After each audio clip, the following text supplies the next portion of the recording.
The porch light clicked off at 9:48 p.m.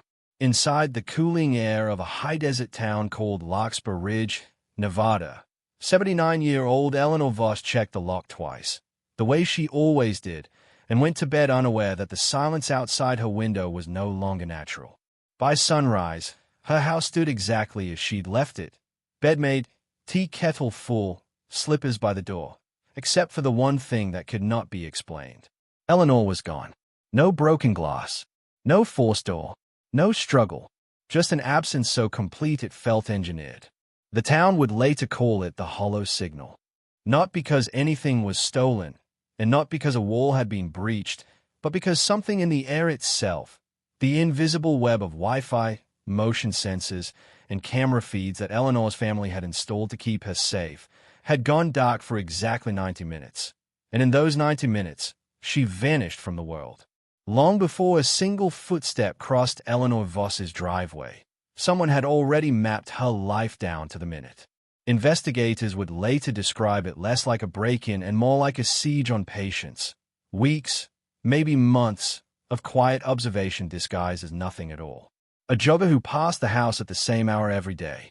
A utility van parked 2 streets over on trash collection Tuesdays. A stranger's face that never quite became familiar enough to raise suspicion. Eleanor's neighborhood, like so many in 2026, prided itself on being watched. Doorbell cameras blinked their small green lights from every porch. Motion-activated floodlights lit the alleyways like the entrances to a stadium. It was the kind of place where people believed, with genuine confidence, that nothing could happen to them unnoticed. But somebody had studied that confidence and found its exact edges. They knew which 2 cameras' fields of view failed to overlap by 11 feet at the property's northeast corner. They knew the neighbor's floodlight had been flickering for 3 weeks and hadn't yet been reported to the HOA. They knew that Eleanor's router, an older model her son had meant to replace, was vulnerable to a signal disruption that would look, to anyone checking the logs later, like an ordinary outage. This wasn't opportunism. It was architecture, a plan built brick by invisible brick out of somebody else's daily habits. When investigators first laid out the timeline on the case room wall, one detective reportedly said the quiet part out loud. Whoever did this hadn't broken into a house. They had broken into a life, studying its rhythms the way a locksmith studies a lock, until the lock simply stopped mattering. Eleanor Voss was a woman of small, comforting rituals. Chamomile tea at 8. The evening news at 9. Lights out by 10. Her daughter, Marisol, used to joke that you could set a clock by her mother's evenings, and for years, that predictability had felt like safety. On the night she disappeared, the rhythm held right up until it didn't. The porch light went off on schedule. The bedroom light dimmed 20 minutes later. And then, at 12:20 a.m., the home's router lost its connection to the outside world. It wasn't a storm. It wasn't a blown fuse. Technicians would later find a narrow, deliberate burst of interference, the digital equivalent of a held breath, that lasted exactly 90 minutes before the connection quietly restored itself, as if nothing had happened at all. In that window, the doorbell camera recorded nothing. The motion sensor lights along the side yard stayed dark. The smart lock, which usually logged every entry and exit, showed no activity whatsoever. No forced entry, no picked lock, nothing to explain how someone could have walked in, moved through the house, and walked back out with an elderly woman without leaving so much as a scuff mark. When Marisol arrived the next afternoon for their regular Sunday visit, she found her mother's reading glasses folded neatly on the nightstand, a half-finished crossword on the kitchen table, and a stillness in the house that she would later describe, to a local reporter, as the loudest quiet I've ever heard. There was no note, no sign of a fight, just 6 hours of missing time and a house that looked as though its owner had simply stepped out for a moment and never come back. Within 18 hours, the case had outgrown local law enforcement. A joint task force, county sheriffs, state investigators, and a handful of federal specialists brought in for their expertise in digital forensics, descended on the quiet cul-de-sac, and Larkspur Ridge stopped being a retirement community and became, almost overnight, a forensic site. The first order of business wasn't fingerprints. It was frequencies. Technicians walked the property with signal analyzers, hunting for any electronic trace left behind by whatever device had jammed the home's Wi-Fi. Jamming equipment, even cheap consumer-grade tools, tends to leave a faint signature, a burst of noise on a specific band that a trained ear or a sensitive enough instrument can pick out of the ambient hum of a neighborhood.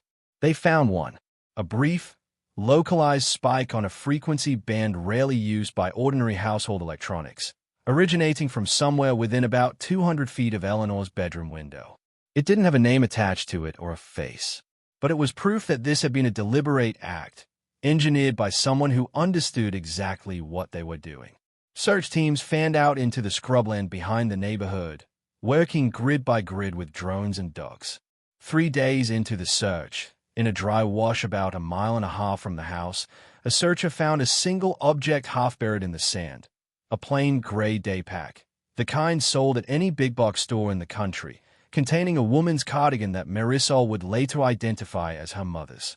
It wasn't proof of harm, but it was proof of a route, a path leading away from the house and into the open desert, one deliberate footstep at a time. 9 days after Eleanor vanished, a message arrived, not through a phone call in the dead of night, but as an email to a local television station, cold and oddly formal in tone. It asked for money, a specific and unusual sum, delivered through a method that made it almost impossible to trace. The family, guided by investigators, didn't respond publicly right away.